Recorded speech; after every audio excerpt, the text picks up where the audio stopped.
à toutes, bienvenue dans ce nouvel épisode de Soror, j'espère que vous allez bien. Aujourd'hui je suis en compagnie de Claudia Garcia, Claudia qui est coach professionnelle. Et donc, bienvenue Claudia. Merci Sonia, je suis ravie d'être là avec toi. Comment tu te sens ? Je me sens bien, c'est une première en podcast vidéo, donc toujours l'excitation à l'intérieur et en même temps, quand on a ce type d'invitation, il faut y aller, n'est-ce pas ? Merci en tout cas d'avoir accepté, je suis trop heureuse. Je t'ai proposé pour démarrer de choisir 3 cartes pour te présenter. Est-ce que tu veux bien nous les montrer ? Oui, bien sûr. Alors la première ici, on voit 2 petits escargots qui sont en train de faire une bataille. Donc pourquoi cette carte pour me présenter ? Parce que je suis quelqu'un qui est assez lente. J'aime la lenteur, c'est quelque chose que j'ai appris à apprécier dans ma vie. La lenteur, prendre le temps.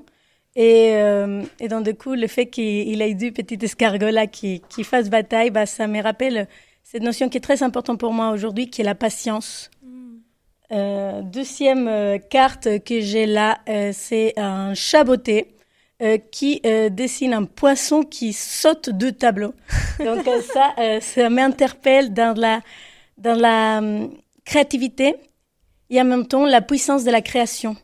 Dans le sens dans lequel on voit qu'on a créé, on voit que j'ai créé quelque chose, c'est l'offrir au monde, c'est pouvoir permettre au monde d'y accéder à ça. Et il y a quelque chose de vivant qui passe à travers toute cette connexion à notre partie créative. Donc ça m'évoque ça. Et la dernière carte, ça va être une carte qui présente une pomme qui est très lumineuse, jaune, on dirait presque un soleil. Je peux la voir ? Tiens, regarde ça. Okay. Et il y a une fille aux cheveux longs, noirs, un peu comme moi, voilà, et qui est là et qui... j'ai l'impression qu'elle a un peu peur et en même temps, elle s'approche d'elle. Et donc, ça fait référence pour moi à ma propre lumière. Et je pense que ça, c'est quelque chose qui peut être assez effrayant pour certains d'entre nous à un moment donné, quand on commence à cheminer vers plus d'alignement, à prendre sa place, à devenir visible, à dire sa vérité. Il y a une partie de nous qui est très forte, qui est très puissante, qui prend beaucoup de place aussi. Et ça peut être en même temps effrayant et en même temps attirant. Donc, je pense que ça représente bien ça. Voilà. Merci. Et justement, en parlant de lumière, en parlant d'aller chercher cette lumière, moi, je voulais vraiment, je tenais vraiment à t'inviter parce que je pense que, on se connaît, voilà. Un de tes talents, c'est justement d'être capable d'amener les personnes à trouver cette propre lumière, à cheminer vers ça, justement. Et donc aujourd'hui, particulièrement à travers ta casquette de coach, puisque c'est ce que tu fais d'un point de vue professionnel aujourd'hui. Mais vraiment, je suis curieuse de savoir quel a été ton parcours, Claudia, tu vois, entre le moment où justement t'arrives en France parce que t'es d'origine mexicaine et aujourd'hui où tu es cette coach professionnelle brillante qui accompagne des gens à éclore, à vivre de leur passion. Qu'est-ce qui s'est passé dans toutes ces années ? En fait, je pense que la seule chose qui s'est passée, c'est la vie. C'est-à-dire qu'au départ, comme tu l'as dit, je suis mexicaine et je suis venue finaliser un master en affaires internationales que j'avais commencé au Mexique et pour les spécialiser en affaires européennes. Je venais pour 6 mois. Je n'ai même pas fait de fête de départ du Mexique. J'ai dit, écoutez les gars, je reviens en 6 mois et ça fait 16 ans que je suis là. Donc en fait, pour moi, c'est une succession d'opportunités que la vie m'a envoyées et que j'ai saisies.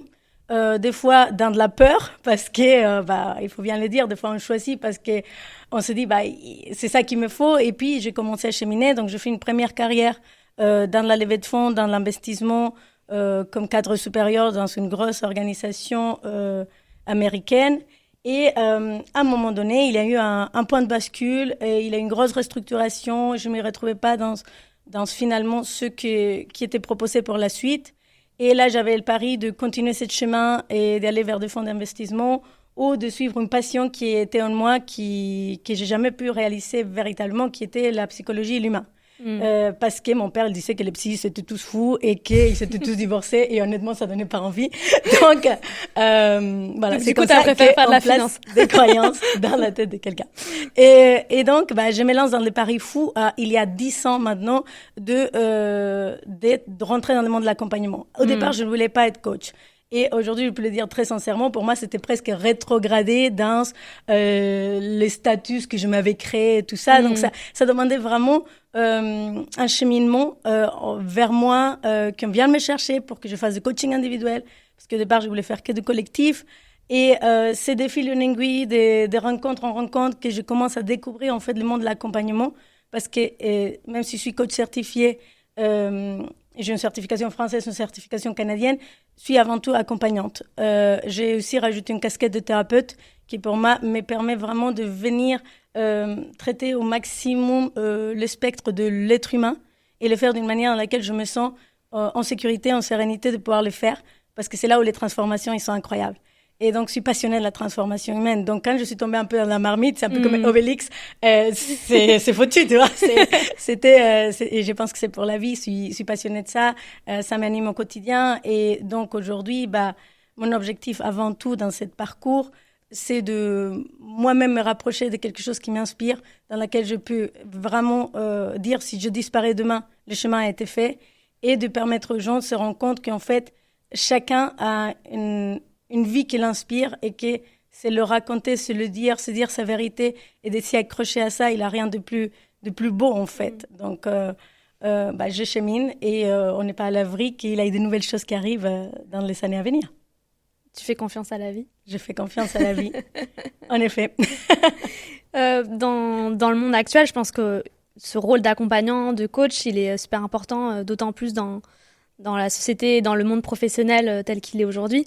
Qu'est-ce que tu conseillerais justement à une femme qui a envie de se lancer dans le coaching ou qui s'est déjà lancée et qui fait ses premiers pas? Est-ce que tu as des recommandations justement? Pour quelqu'un qui veut se faire accompagner ou pour quelqu'un qui veut se reconvertir? Qui veut se reconvertir en tant que coach. En fait, je pense que toute reconversion nécessite simplement de la apprendre par étapes. Je vois aujourd'hui beaucoup de personnes qui se disent la reconversion, ça va me demander un changement tellement grand. Ça va me demander de changer de paradigme, de tout recommencer de zéro. Et ça peut faire énormément peur. Donc, je pense qu'en fait, si on sent à l'intérieur de nous qu'on veut cheminer vers quelque chose, la première étape, c'est d'y aller. Un pas après autre, une opportunité après une autre. Donc, peut-être pas se lancer tout de suite dans une démarche de faire une certification de coach professionnel qui va prendre une année, qui va nécessiter beaucoup d'investissements financiers et de temps, etc. Mais on peut déjà commencer à être dans un rôle d'accompagnant, développer cette écoute active, de commencer à voir, est-ce que si je me mettais dans une posture de non-jugement, même auprès de mes amis, même si c'est le plus dur, parce que les gens qui en aiment sont mais comment je me sens, est-ce que ça me donne envie, est-ce que je peux faire déjà un premier parcours, qui me permet de proposer quelque chose, même si c'est pas encore de coaching. Et en fait, cheminer étape par étape, c'est quelque chose que je n'ai absolument pas fait. Parce que moi, j'avais besoin beaucoup de tamponner. Ça, c'est vraiment mon parcours. Et aujourd'hui, je le déconseille parce que c'est en cheminant qu'on comprend ce qui nous fait du bien, ce qui est cohérent pour nous. Tu vois, genre dans mon fantasme, moi, je montais un organisme de formation et moi, je gérais les gens qui allaient intervenir dans... Et en fait, c'est pas de tout ça. Moi, ce qui m'anime, c'est d'être au contact des gens. Ce qui m'anime, c'est de créer cette présence, cet espace de connexion à soi, de connexion à quelque chose de subtil. Et donc, en fait, entre le fantasme et la réalité, mais il y a tellement de... Donc, pour moi, la première étape, c'est un pas vers ceux qui nous animent et on ajuste. Ouais. Et d'ailleurs, c'est marrant parce que, tu vois, en t'écoutant, moi, je me rends compte aussi que là où j'ai le plus appris dans le coaching, c'était pas tellement en école de coaching, mais c'était plus quand je me suis fait coacher. Et du coup, effectivement, ce cheminement personnel, il est hyper important quand tu veux toi-même endosser ce rôle, je trouve. Et ça, on le néglige. D'ailleurs, il y a des écoles qui, entre guillemets, obligent à se faire coacher ou en tout cas avoir un suivi, un accompagnement avant même de pratiquer. Et ça, je trouve ça pas mal en réalité parce que ça te pousse à expérimenter en fait ce que toi, derrière, tu vas être amené à proposer, quoi. Totalement. Et puis, c'est une expérience aussi de venir se confronter à ce qui peut se passer dans un coaching. Parce qu'on est dans une démarche de dépouillement personnel. Moi, beaucoup de gens parlent de développement personnel. Moi, je pense que c'est plus revenir à soi. Tu sais, l'image des poupées russes qui sont les unes à l'intérieur des autres. C'est vraiment revenir à chaque fois un peu plus près de ce qui nous parle, de ce qui est important pour nous, de ce qui nous touche, de ce qui nous inspire. Et ça demande énormément de courage. Ça demande énormément de de force pour venir regarder aussi des fois quand c'est pas super lumineux, parce qu'on a les côtés lumineux et les côtés ombres, et c'est ça qui est beau aussi. Donc, et on le sait, hein, dans le métier d'accompagnant, moi ça fait 10 ans que je suis accompagnée, je suis supervisée. Il n'y a pas 6 mois dans lesquels je ne fasse pas un ajout de compétences ou d'accompagnement pour mon métier. Donc c'est essentiel même de vivre l'expérience. C'est vrai que d'ailleurs je peux en témoigner parce que tu m'as accompagnée, Claudia. J'ai eu cette chance incroyable de suivre un coaching avec toi, et je pense que les moments les plus productifs, ça a été ceux où finalement tu m'as guidée en me disant on va ouvrir cette porte, et moi je suis là, bah non, j'ai pas trop envie de l'ouvrir. On va l'ouvrir ensemble. Ok, on l'ouvre. C'est pas toujours ce qui est le plus drôle à regarder, mais en fait, c'est là où on voit ta maîtrise et ton talent, c'est que tu sais appuyer là où on en a réellement besoin. Et ça, déjà, merci. J'ai compris. Voilà. Et ce dont je voulais parler avec toi, c'est, tu parlais de subtilité tout à l'heure dans ta pratique. Et au-delà de la subtilité, moi, ce que je perçois dans ton approche, c'est vraiment même l'aspect spiritualité, en fait. Connexion à quelque chose de plus grand. C'est vrai que c'est pas commun, parce qu'aujourd'hui, dans notre société, on est dans une société quand même très rationnelle, où tout A plus B, tu vois. Du coup, comment est-ce que tu arrives à intégrer... Déjà, j'aimerais bien que tu nous parles de cet aspect spiritualité, comment elle est imprégnée dans ta pratique. En fait, si tu veux, le mot spiritualité, moi, je l'utilise avec un mot qui m'est beaucoup plus proche de cœur, c'est l'amour. Moi, j'ai dit, ma mission ici, c'est rendre l'amour et la joie accessibles. Et si on relie l'amour à la spiritualité, n'importe quelle courante spirituelle va nous parler de s'aimer soi, d'aimer l'autre, d'aimer le monde qui nous entoure. Que ce soit des pratiques ancestrales, comme des religions, on parle tous de la même chose. Et donc, je pense déjà, pour moi, c'est aller au-delà de cette... première couche, en fait, de reconnaissance, d'étiquettes qu'on peut se coller les uns aux autres pour se reconnaître. Mais pour moi, ça va au-delà de ça. Et donc, quand on parle de subtil, quand on parle de spiritualité, quand je parle de ça, si on pense à l'amour, tu vois, l'amour, qui n'a pas ressenti de l'amour à l'intérieur de soi? Qui n'a pas connecté à cette sensation-là? C'est pas tangible. C'est pas rationnel. On peut dire, oui, il y a des hormones qui vont déclencher l'attachement, oui. Mais en soi, il y a un lien profond qui s'est créé, des connexions à quelque chose qui est là sans qu'on puisse le voir. Et donc, pour moi, c'est ça, en fait, la spiritualité, c'est avoir cet espace de connexion qui vient dans les recueillements, qui vient dans le calme, qui vient dans le silence. Et c'est pour ça aussi qu'aujourd'hui, on n'a plus accès à ça, parce qu'on est ultra connecté. On est en mouvement tout le temps. On n'est certainement pas des escargots. Et quand on est un escargot, on a l'impression qu'il y a quelque chose qui ne va pas chez nous. Tu vois. Et donc, du coup, je pense qu'on a vraiment laissé cet espace de divin, de grand, de subtil, de spirituel, tu vois, des côtés au profit d'une productivité, d'une efficacité, de faire c'est mieux qu'être. Et donc, la manière en laquelle j'intègre ça, c'est avant tout en acceptant que je suis humaine. Tu vois? Donc, moi, je ne détiens absolument pas la vérité, et je le dis à tous mes coachings, je mets toujours mon disclaimer. C'est chacun expert de sa vie. Et chacun a cette possibilité à l'intérieur de soi de venir connecter à cette partie de nous qui sait, à cette partie de nous qui est reliée. Parce que l'être humain, par nature et nécessité, a besoin de cette reliance, qui ont retrouvé beaucoup avant dans les communautés, qui ont retrouvé beaucoup avant dans les cercles de parole, et qu'on a perdu petit à petit. Donc, on voit un retour vers cette spiritualité avec des pratiques qui sont incroyables, comme le yoga. D'ailleurs, je pratique aussi, comme le chant, la méditation, la respiration, mais en même temps la prière, et en même temps le sport aussi, et la contemplation de la nature. Il y a vraiment énormément de moyens de se relier à ça. Et donc, c'est qu'est-ce qui me parle à moi? Qu'est-ce qui te parle à toi qui écoutes ça, non? Qu'est-ce qui, moi, me fait dire oui à l'intérieur de moi? Et puis, on peut le nommer comme on veut, tu vois. C'est ça, c'est là aussi aller au-delà de mots. est connecté à une sensation, à une essence même. Donc, et c'est une connexion, je pense aussi au corps, parce qu'on est tellement dans le mental sans arrêt, tellement, surtout quand tu as un job très cérébral, où tu es tout le temps en train de réfléchir, où ça tourne en boucle. Enfin, typiquement, le symptôme, c'est j'oublie d'aller aux toilettes, ça fait 2 heures que j'ai envie d'y aller, en fait, je suis là à tapoter dans mon clavier. Enfin, ça, c'est juste un truc de fou. Mais effectivement, on oublie de se connecter à son corps. Et d'ailleurs, moi, je sais qu'après, pendant notre coaching, moi, j'ai commencé à faire des cours de chant.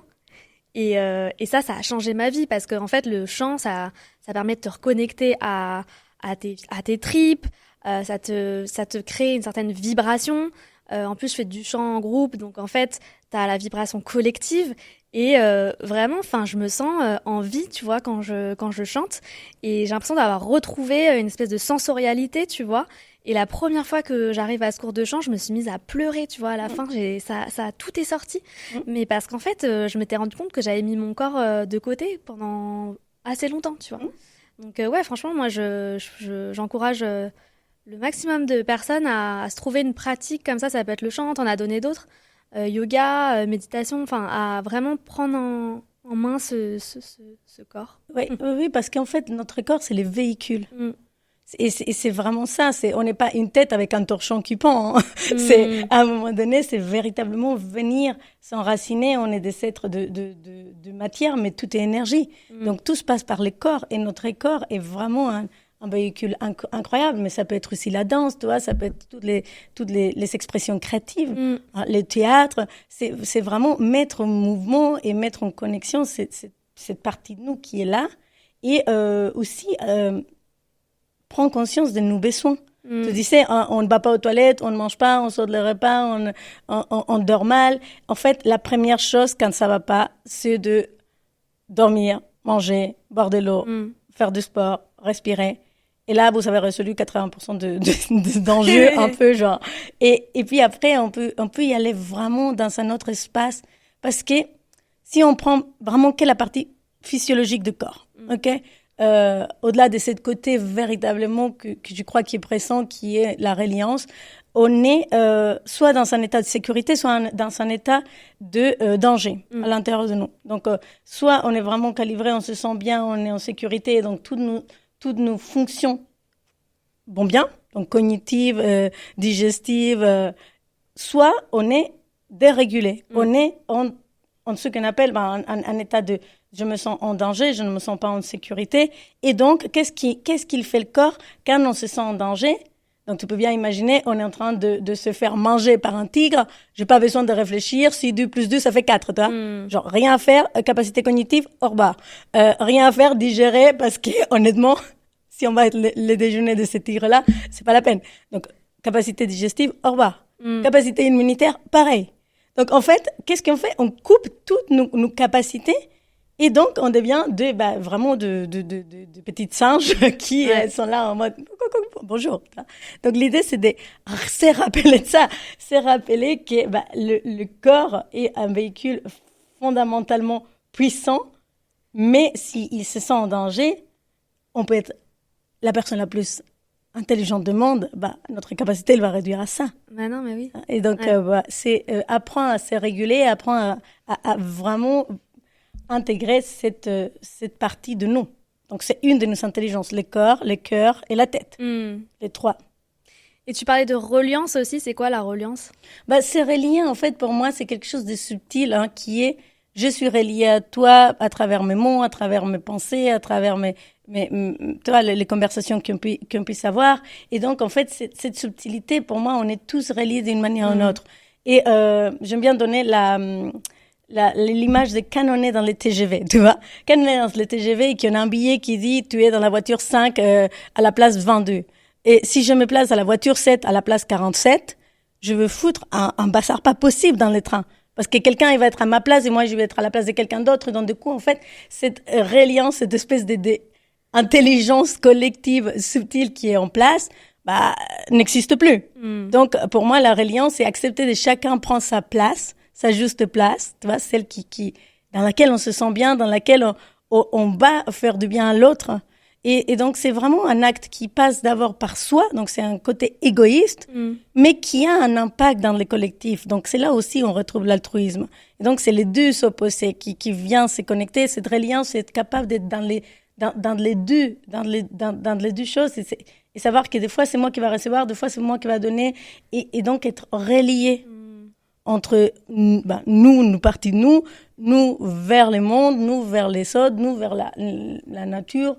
Et évidemment, pour ceux qui veulent aller plus loin et connecter à quelque chose de plus grand que nous, aussi c'est relié à ces espaces-là. À l'univers. À l'univers, à la vie, à Dieu, à l'amour. À l'amour. En fait, j'ai envie de dire, on l'appelle comme on veut, tu vois. Mais est-ce qu'il y a quelque chose de plus grand qui peut nous soutenir?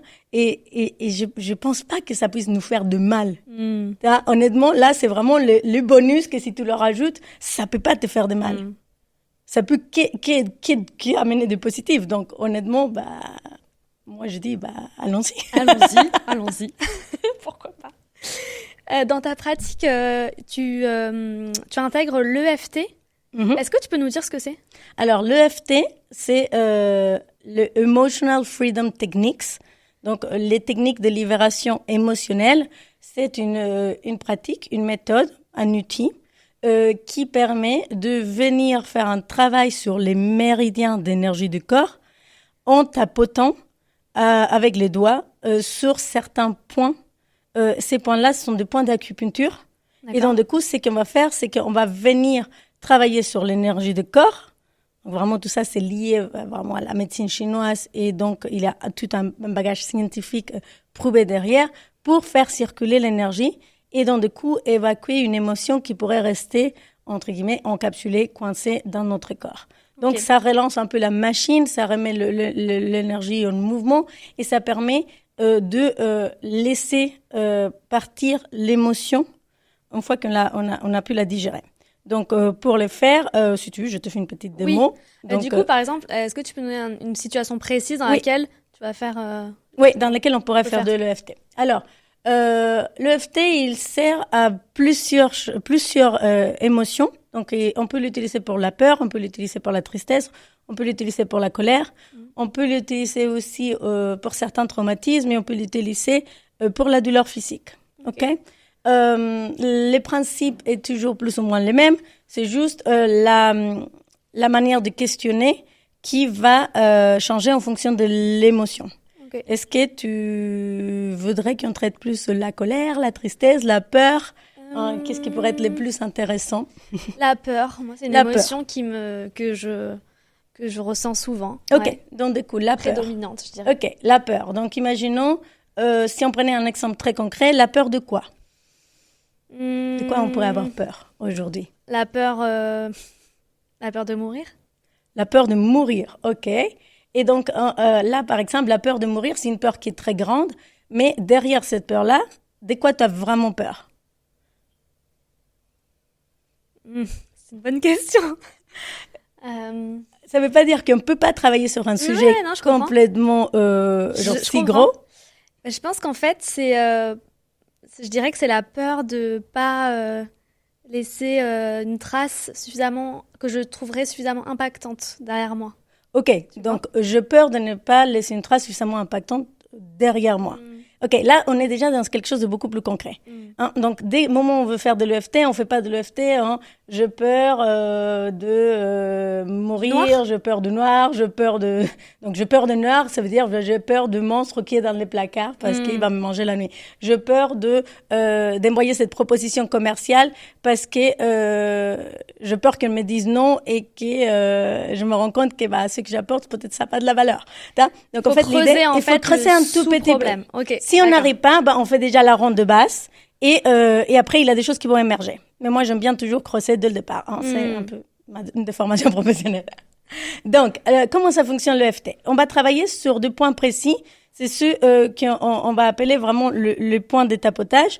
Et moi, l'EFT sur lequel je suis formée, c'est un EFT qui est proposé par Agnès Popper et qui est un EFT en 3 rondes. D'accord. C'est-à-dire, on va avoir 3 rondes très spécifiques qu'est-ce que c'est une ronde? C'est un passage sur tous les points de tapotage. D'accord. OK? Donc, on va le faire ensemble, comme ça, on va pouvoir voir qu'est-ce que c'est. Donc, on va commencer toujours dans ces points-là, qui est, alors aide-moi à décrire ça, pour les personnes qui ne voient pas l'image. C'est donc le petit doigt, ok. Au bout du petit doigt, là où ça arrive à cette petite os. Dans l'os, au niveau de l'os du petit doigt. Ouais, c'est ça. Et donc, on va venir tapoter. Donc, avec l'autre main, on fait un petit... En tout cas, pour celles qui écoutent. Pour celles qui écoutent, avec la main droite ou la main gauche, vous allez mettre tous vos doigts ensemble pour avoir un petit point de tapotage. Et on va venir tapoter au croisement, là où il y a l'os, dans ce point-là qui s'appelle le point de karaté. Okay? Le point de karaté, c'est vraiment un point qui va nous permettre, en fait, de ne pas avoir forcément de la résistance psychologique. Parce que la première phrase dans l'EFT, quand on tapote, c'est « et même si ». Et donc, je vais prendre l'exemple de Sonia. « Et même si j'ai peur de mourir parce que j'ai peur de ne pas laisser assez d'impact derrière moi, je m'aime ». Et donc, en fait, déjà, c'est dire qu'on s'aime quand on est en train d'avoir une peur de ne pas laisser suffisamment d'impact, ça peut venir nous travailler. OK? Mais c'est la base. La base de l'EFT, c'est toujours venir s'aimer quoi qu'il arrive. Hein? Donc, ça, c'est le point de départ. Et puis, on va passer au sommet de la tête. On peut tapoter avec les deux mains. Et donc, du coup, la première ronde, ça va passer par différents points. Donc, il y a le point de la tête, il y a les points entre les deux sourcils, il y a les points à l'extérieur des yeux, il y a en dessous des yeux, il y a en dessous du nez et en dessous de la lèvre inférieure. On tapote en même temps. Puis, on a en dessous des clavicules. En dessous de soutien-gorge, même pour les messieurs qui n'ont pas de soutien-gorge, on tapote en dessous de soutien-gorge. Et puis, on se fait un câlin avec la main gauche sur l'épaule droite et on tapote les côtés ici, pour mon cas, le côté gauche. Okay. Et donc là, on finit une ronde. Ce sont ça les points sur lesquels on va faire une première ronde. Ce sont des points qui sont tous reliés à des organes ou des méridiens. Donc ça, vraiment, on travaille sur l'estomac, sur la rate, sur la vésicule biliaire, on travaille sur le foie, on travaille sur les organes pour venir libérer, comme on pourrait faire en acupuncture, sauf que c'est sans aiguille. Okay? On rajoute la puissance de mots pour véritablement être dans ce qu'on va appeler un changement de paradigme neurologique aussi, et qui va venir créer plus d'impact. Si on n'arrive pas à verbaliser, vous pouvez déjà tapoter, c'est toujours mieux que rien. Okay? Donc là, on commencerait, on dirait, et même si j'ai peur de ne pas laisser de l'impact, suffisamment d'impact derrière moi, quand je meurs, je m'aime. OK. J'ai peur de ne pas laisser assez d'impact. J'ai peur de ne pas laisser assez d'impact, et donc du coup, quoi? M'en vouloir? Parce que j'aurais pu faire plus? OK? Donc, on va revenir rajouter un peu ce qui pourrait venir. Puis, on change. Hein? Vous voyez, ça dure 3-4 secondes dans chaque... OK, j'ai peur de ne pas laisser de l'impact. Cette peur-là, par exemple, Sonia, ça serait à quelle intensité chez toi? C'est une peur qui est plutôt à 3-4 ou c'est une peur que quand il est là, il est plutôt à 7-8 d'intensité? Non, quand même 3-4. 3-4, OK. Ouais. Bon, donc, même si j'ai peur à 3-4, de ne pas laisser derrière moi quelque chose qui a de l'impact. Et à chaque fois, on va changer, on avance dans des points. J'ai peur de ne pas laisser assez d'impact. J'ai peur de ne pas... Et donc, vraiment, on revient à la phrase. Et on le redit, en fait, en boucle. On le redit en boucle. C'est toujours en boucle. On fait tous les points. On finit avec ces points-là. Et puis, on peut revenir sur le clavicule. C'est là où se loge vraiment la peur. Et là, on respire. Un bon coup. Et qu'est-ce que ça veut dire un bon coup? Moi, je dis, on gonfle le ventre comme si on était Bouddha. OK? C'est vers l'avant que ça se passe, c'est pas vers le haut. Ça, c'est un des enjeux de la respiration. On respire toujours vers le haut. Et c'est vraiment respirer vers l'avant. Et on relâche. Et là, on voit déjà comment on se sent. Ah, okay? Déjà, je me sens vachement mieux, tiens. Ça vient apaiser le corps. Ça vient apaiser, ouais. Même si c'était pas une peur qui était pressante, mais véritablement, quand on a une peur qui a 7-8, parce que on va passer un entretien d'embauche, parce qu'on va envoyer une propale, parce qu'on va annoncer à tout le monde qu'on se lance comme entrepreneur, et honnêtement, ça fait peur. On va venir travailler ça. Donc ça, c'est la première ronde, on dit sa vérité.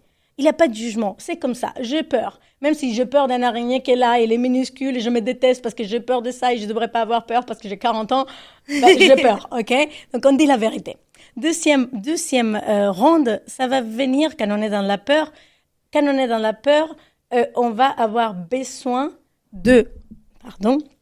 quand on est dans la peur, on va avoir besoin de véritablement revenir à la confiance, de revenir à un espace de sécurité.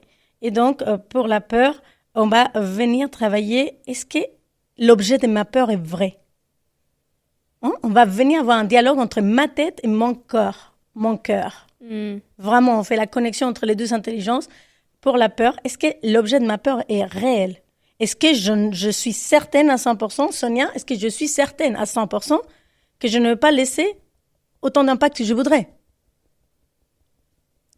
Non. Non. La réponse est toujours non. De toute façon, même si vous réfléchissez tous les 23 heures, l'objet de la peur, à part si vous savez vraiment le tigre qui est vraiment là, et donc là, vous n'avez même pas le temps de faire de l'EFT, l'objet de notre peur n'est pas réel. Et donc, du coup, est-ce que c'est réel? Ok, non. Est-ce que je peux me prouver que je ne veux pas avoir autant d'impact que je voudrais? Non. Est-ce que je peux... Et donc, du coup, voilà, tu vas vraiment aller balayer tous les points en te rappelant ça. Donc, on revient à quelque chose dans lequel on est dans un dialogue. Qu'est-ce que te dirait ta meilleure amie si on les demandait par rapport à l'impact? Je te dirais, Sonia, tu as déjà énormément d'impact. Tu as déjà lancé un podcast qui s'appelle Soror, qui est en train d'aider de centaines et de milliers de femmes. Tu as déjà accompagné de centaines et de milliers de personnes en formation pour qu'ils collaborent mieux. L'impact que tu as déjà au sein des familles et des organisations et des couplets. Et en fait, on est là dans quelque chose qui est véritablement réel. Là, on a la preuve. Et donc, voilà, tout en ayant cette conversation finalement avec toi-même, tu continues à faire ces gestes, à aller pratiquer tout chacun de ces points pour libérer quelque part l'espace, l'émotion et la tu laisser parles passer. à ta peur littéralement en fait. Ben oui, tout à fait. En fait, tu vas parler à la partie de toi qui a besoin d'entendre quelque chose et le fait de le faire en tapotant permet véritablement une descente de l'information de la tête au corps. Permet vraiment d'intégrer ça. Et puis, quand on est en train de tapoter, je ne sais pas si tu te rends compte, mais on ne peut pas vraiment ne pas respirer. C'est-à-dire qu'on va réduire notre rythme cardiaque et on va commencer à respirer d'une manière beaucoup plus cohérente. Donc, on va rentrer dans quelque chose qui va tout de suite donner une information au corps. On est en sécurité. Je ne peux pas tapoter si je suis vraiment en danger. Okay? La troisième ronde, ça va être qu'est-ce que j'ai choisi? Parce qu'on revient véritablement à c'est un choix. La vie, c'est un choix. Okay? Qu'est-ce que j'ai choisi? La peur ou la confiance? La peur ou l'amour? La peur ou la foi? Généralement, les gens me disent, je vais plutôt choisir côté droite, la confiance. Je pense. Ok, génial, on y va. Ok. Et donc, du coup, qu'est-ce que j'ai choisi? J'ai choisi la confiance. J'ai choisi de me faire confiance. Comme ça, t'as peur, si tu tapotes, c'est mieux, hein. Non, mais je suis tellement absorbée dans ton... Donc, j'ai choisi d'avoir confiance dans l'impact que je peux avoir et dans le fait que je suis dans le bon chemin. Et qu'est-ce que tu pourrais te dire d'autre, toi, Sonia? Et je me fais confiance. Ouais, je me fais confiance et surtout, je fais confiance à la vie. Ok. Je sais que la vie, elle est là. Que la vie m'amènera là où je dois être. Ok. Voilà. La vie m'amènera là où je dois être. Et moi, je chemine. Et j'ai confiance dans ma capacité à prendre les bonnes décisions. Voilà. Et à observer aussi les signes. Voilà, j'observe les signes. Je suis connectée à quelque chose de subtil. Et je me relie, d'un coup. Donc, ces synchronicités, ces informations. On ne rencontre jamais quelqu'un par hasard. Et là, en fait, vous revenez à ce en quoi vous croyez. Ce sont les mots de la personne. Toi, là, je le fais au cas pratique. J'utilise pas mal les mots parce qu'on n'est pas vraiment en séance. Mais l'idée, c'est que toi, tu utilises tes mots. Et là, tu as dit observer. C'est quelque chose qui est important pour toi, l'observation. Et donc, du coup, tu reviens à l'observation. Mais oui, la confiance, je crois dans la vie, j'ai de l'observation. Et donc, tu finis tes points. Et à la fin, en fait, tu te dis, mais Je signe où? On y va, tu vois? Parce que forcément, les corps, là, on revient dans un état de sécurité, on revient dans un état d'apaisement, on revient dans un état dans lequel, OK, le cerveau, maintenant, il peut fonctionner normalement. Ah, le système digestif, le système immunitaire, OK, toutes les troupes, les gars, on est en sécurité, c'est bon. Et du coup, en fait, avec chaque émotion, c'est le même procédé à chaque C'est le fois? même procédé, toujours 3 rondes. Ok. L'EFT classique, il va vous dire toujours de tapoter le négatif jusqu'à qu'un positif revient. Tu vois, les gens, ça c'est un peu la technique. Je me sens pas bien, j'ai peur de mourir, et donc du coup, tu peux tapoter comme ça à l'infini. Et à un moment donné, ça bascule. D'accord. Moi, j'aime bien les 3 rondes parce que c'est beaucoup plus ciblé. Et puis, on a cette partie de responsabilité dans laquelle on fait un choix, toi. Mais pour la peur, ça va être ça, d'aller chercher la confiance. Quand on est dans la colère, c'est qu'il y a un besoin qui est piétiné. Et donc, quel est le besoin qui est piétiné? C'est ça qu'on va aller chercher dans la 2e ronde. Okay, là, je suis en colère, je suis énervée, il m'a pas appelé, il m'a dit qu'il allait m'appeler. J'ai envie de le tuer, ok? Je m'aime quand même, ok? Même si j'ai envie de le tuer, je m'aime. Et on rigole avec soi-même, parce que le plus on rigole, le plus on lâche. Moi, c'est vraiment par les rires aussi qu'on se connecte beaucoup à soi.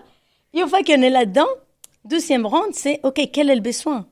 J'avais besoin d'être écoutée, j'avais besoin d'être comprise sur ce point-là, j'avais besoin de... Et donc, on va faire cette ronde-là en parlant de notre besoin, en parlant et en posant peut-être déjà là. Et la 3e ronde, c'est la décision, c'est comment est-ce que je vais exprimer ce besoin.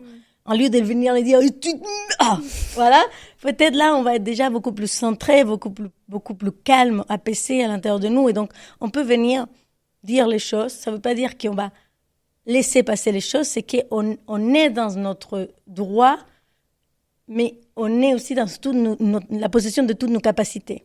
Et c'est ça aussi qui va se jouer beaucoup pour les gens qui se laissent emporter, qui disent « Ouais, mais il faut faire justice, etc. » Ouais, mais là, quand tu es dans ça, tu es en train de perdre toute ta puissance, tu es en train de perdre toute ton énergie. Ouais. C'est venir un peu resserrer cette énergie-là, la remettre. Et puis quand on est dans la tristesse, qu'est-ce qui nous indique la tristesse? La tristesse, il nous indique un besoin de se connecter. Tu vois? Il y a une notion de déconnexion, de séparation. Généralement, on est triste parce qu'on a perdu quelqu'un, on a perdu quelque chose. Donc, on sent cette séparation et donc, le besoin, c'est reconnecter. Et donc, la 2e ronde, c'est vraiment une ronde comme si on avait un enfant qui avait perdu son doudou, tu vois. On est vraiment quelque chose qui est très câlin, qui est très doux, qui est très... Je suis là pour toi. Je suis pas là pour te donner les leçons, je suis pas là pour te dire quoi faire, je suis juste en présence. Comme on fait quand quelqu'un qui a perdu quelqu'un qui aime, tu vois, genre c'est vraiment, on est en présence. Et donc, on se met en présence à soi, on se met en présence à cette partie de nous qui a besoin juste de pleurer. et encore une fois, pleurer, c'est un mécanisme, c'est vraiment une option de notre corps pour libérer l'émotion. Okay? Souvent, le fait de pleurer, c'est perçu comme une faiblesse ou comme finalement, on n'assume pas quelque chose ou on est vulnérable quelque part, et voilà. Mais vulnérable au sens négatif. Voilà. Ouais. Alors qu'en réalité, comme tu dis, c'est une façon de décharger, en fait, et c'est pas juste lié à de la tristesse. Ça peut être autre chose que de la tristesse, en fait, le fait de pleurer, c'est juste libérer. Oui, tout à fait. C'est un relâchement de corps. De la même manière que c'est le bâillement, de la même manière que c'est quand on déglutit. Toutes ces expressions de notre corps nous disent qu'on est en train de revenir dans un état de calme, de centrage, d'apaisement intérieur.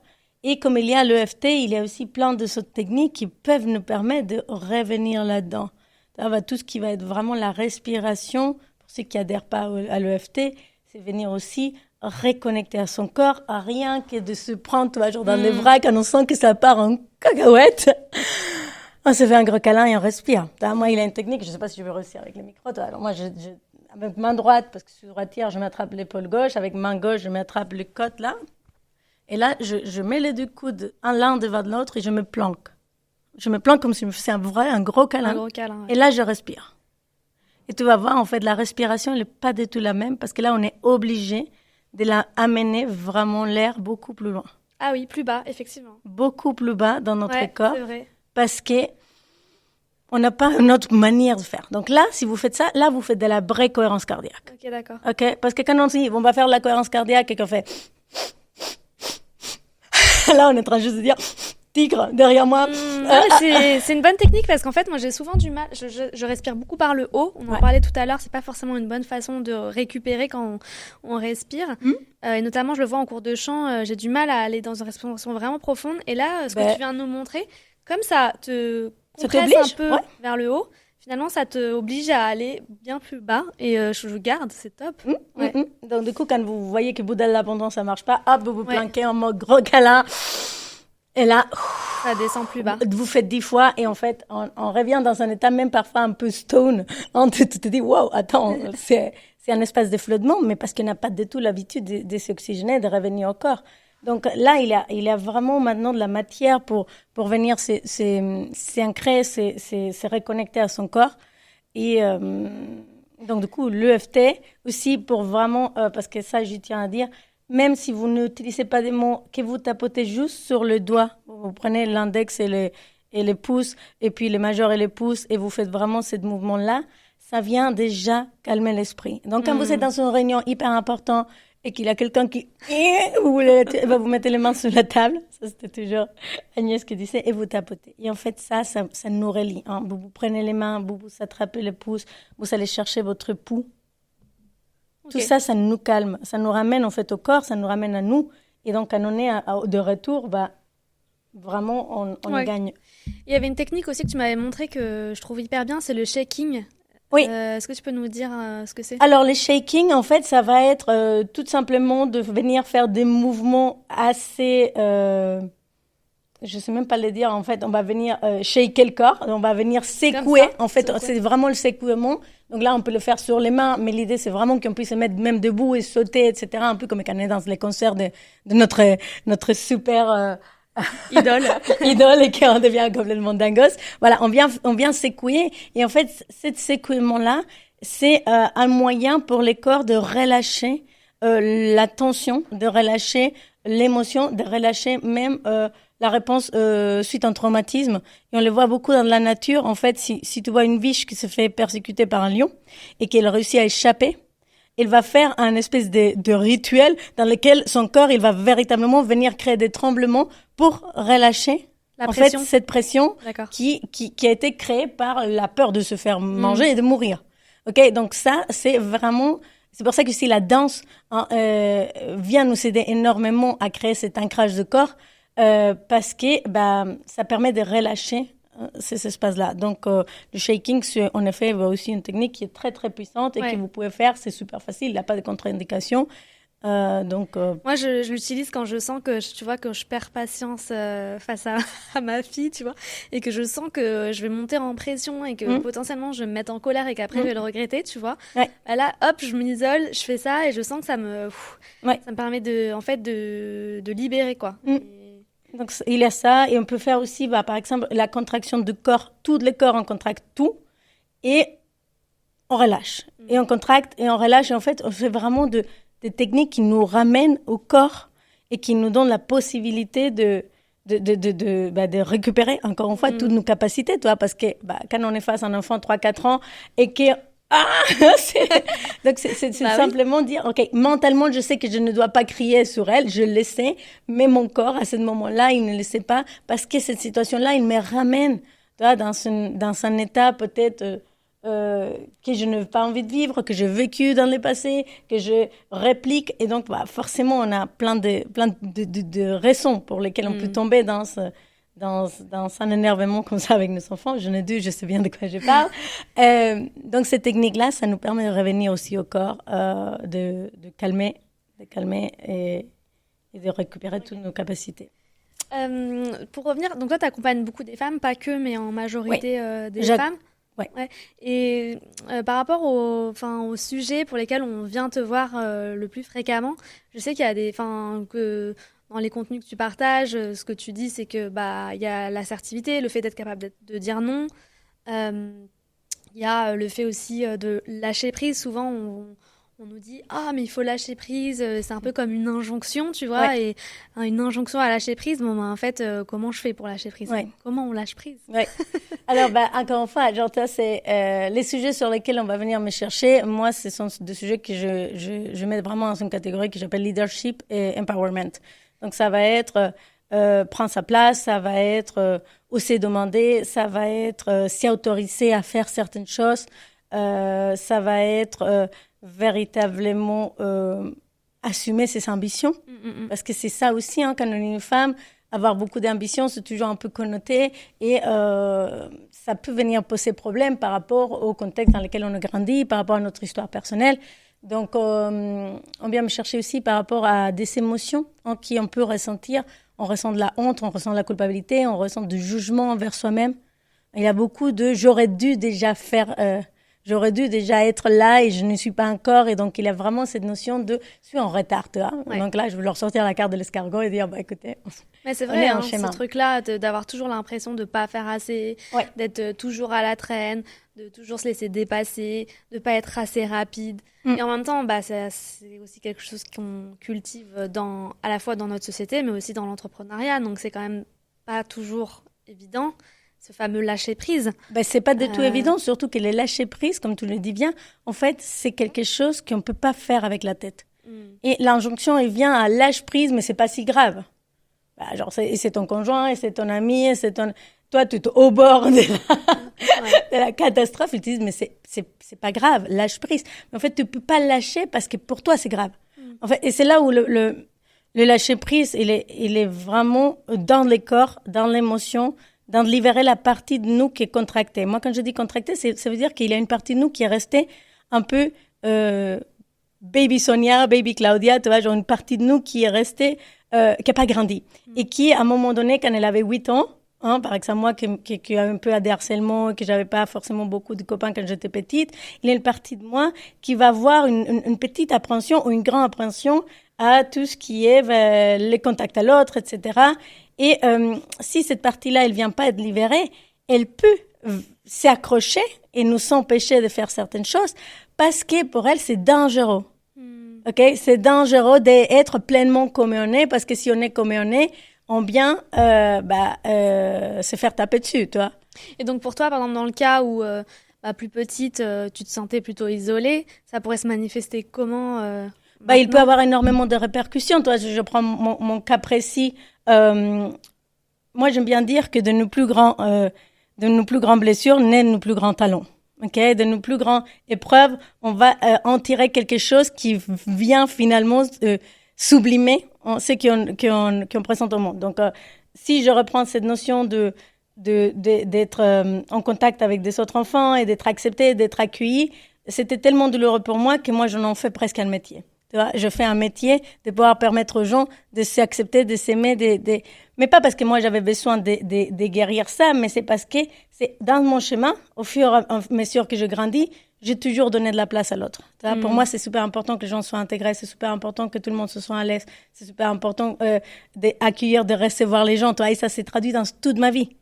Cette notion d'accueil de l'autre tel qu'il soit. Donc moi, j'ai des clients qui viennent un peu de partout du monde, qui sont de toutes les religions, qui sont de toutes les cultures, qui sont de toutes les...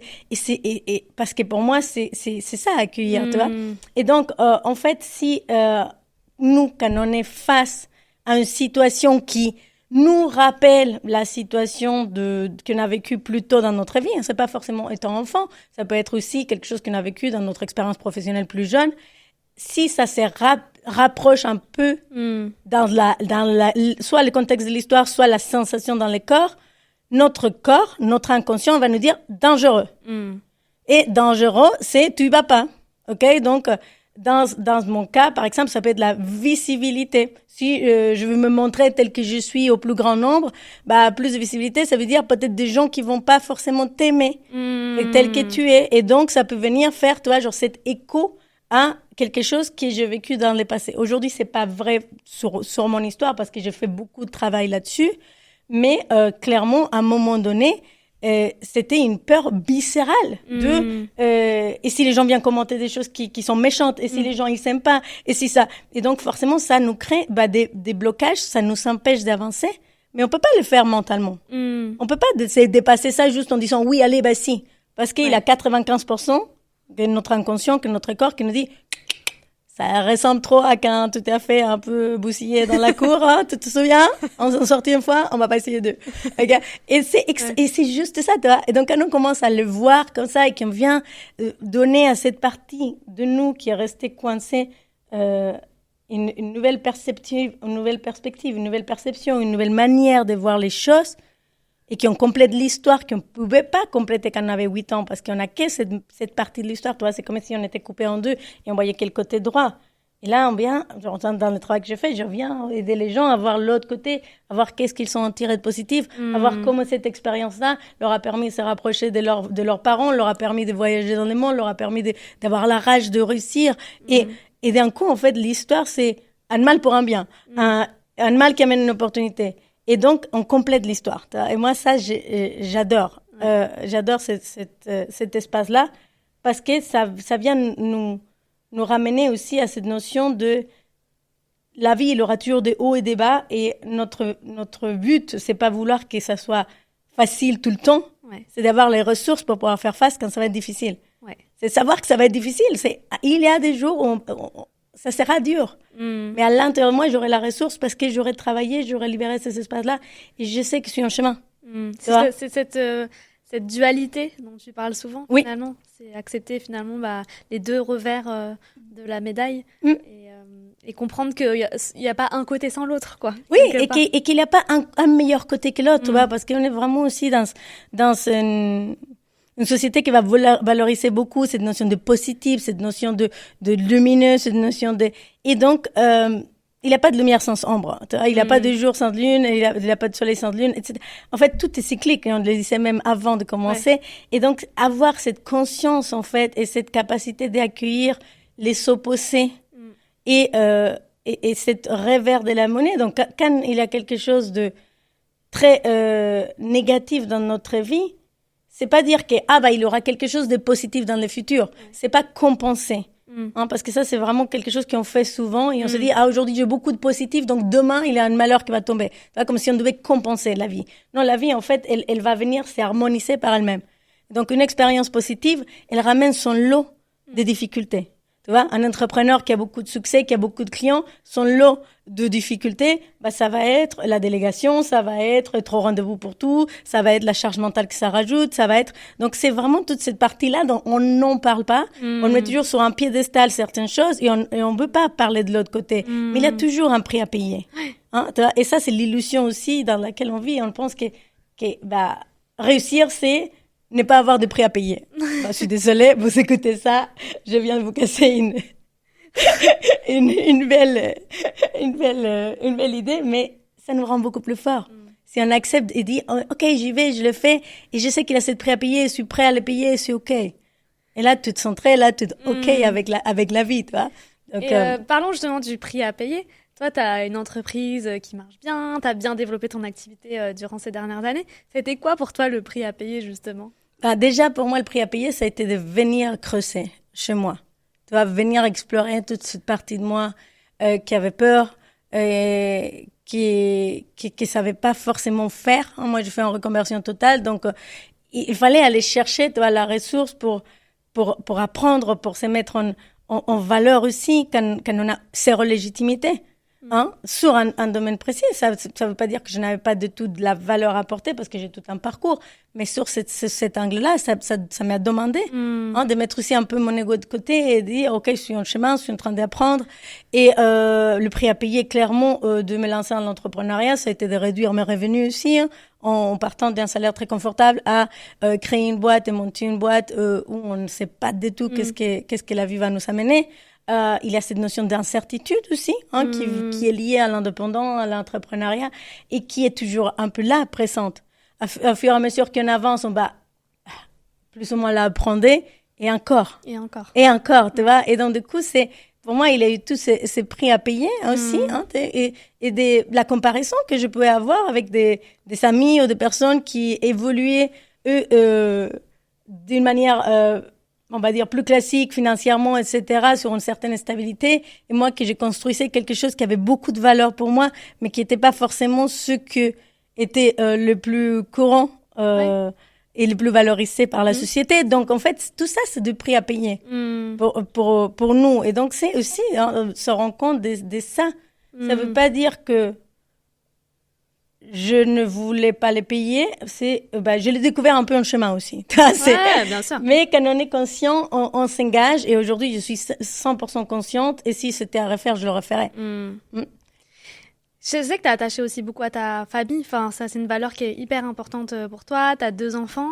Comment tu gères justement l'entrepreneuriat avec le fait d'avoir 2 enfants en bas âge? En fait, comment je les gère? Déjà, j'ai 2 enfants, mais j'ai aussi un conjoint. Et on est tous les deux extrêmement engagés dans cette famille, parce que c'est une valeur qu'on a en commun. Donc, on est très engagés tous les deux et on n'est pas du tout dans 50-50. On est dans celui qui peut donner, donne. Tu vois? Parce que pour moi, en fait, l'équilibre, c'est pas 50-50. Pour moi, l'équilibre, c'est les jours où moi, je peux donner 30, l'autre, il donne 70. Les jours où je peux donner 70, je donne 70, l'autre donne 30. Et les jours où on est toutes les deux à 40, on accepte qu'on est vraiment sous-effectif. On demande de l'aide ou on laisse tomber certains objectifs, tu vois. Et c'est ça aussi, être capable de se réinventer. Moi, je sais que ma priorité, c'est faire grandir mes enfants et d'être présente pour eux. Donc, je pourrais aller chercher plus de business. Je pourrais faire beaucoup plus d'heures. Tu vois, je suis dans un métier dans lequel, généralement, les gens, ils vont bosser le soir, ils vont bosser le week-end. Moi, c'est après 17 heures, je suis plus en session. Le week-end, je travaille pas. Donc, ce sont de prix à payer qui vont créer une croissance modérée.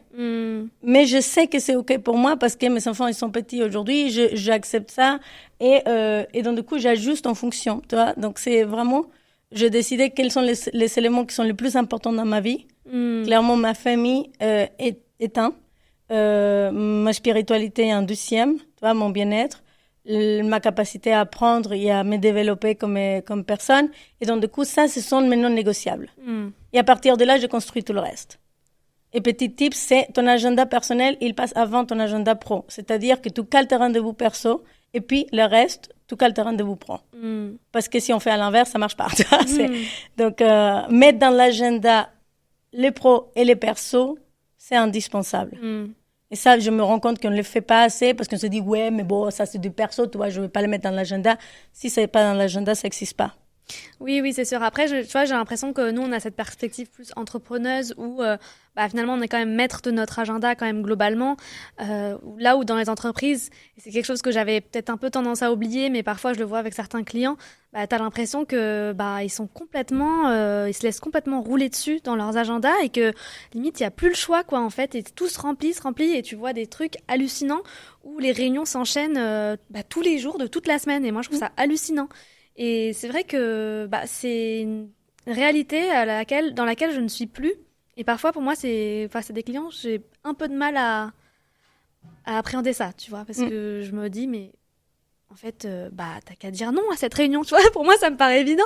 Mais encore une fois, on en revient à l'assertivité, à la capacité à prioriser, etc. Et ça, c'est pas si évident. Oui, et à toutes ces parties émotionnelles qui nous empêchent de dire non, tu vois, parce que toi qui as à dire non, c'est facile à dire quand on sait le faire parce qu'on sait que si l'autre il m'aime pas, je veux survivre.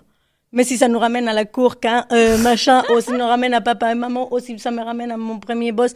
Donc en fait, c'est là où vraiment c'est important de se calibrer et dire est-ce que ça c'est quelque chose que revient souvent, tu vois? Est-ce que là, face à cette typologie de personnes, j'arrive pas du tout à m'affirmer. Pourtant, je suis une femme qui a confiance en elle, ou pourtant je suis une femme qui arrive à faire plein de choses.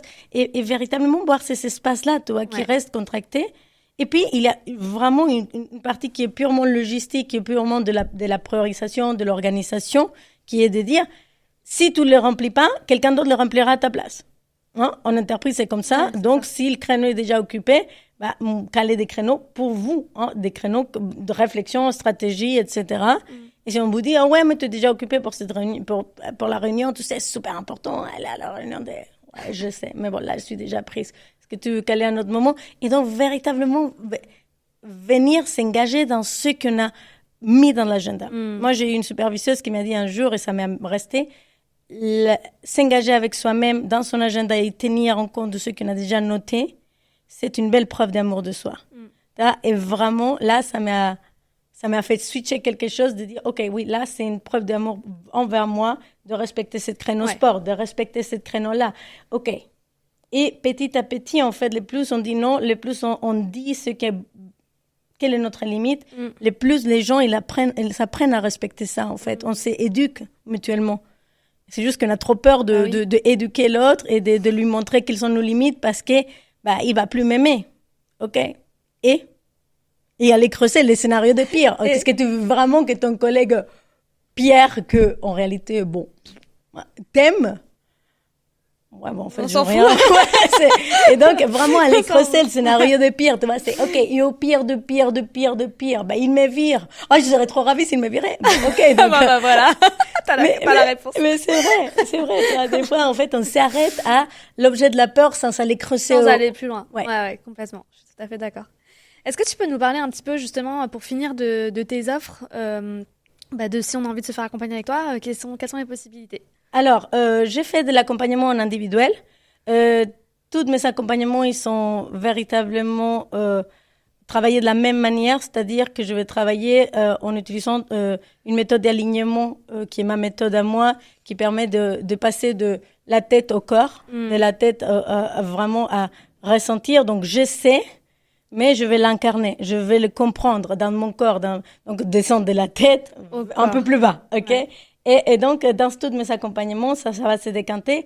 Après, il y a le programme Get Aligned, qui est un programme d'alignement qui permet vraiment de connecter ces intelligences, soit pour prendre un prochain niveau dans sa carrière pro ou dans son business, parce que je travaille avec des cadres supérieurs et avec des entrepreneurs et dirigeants.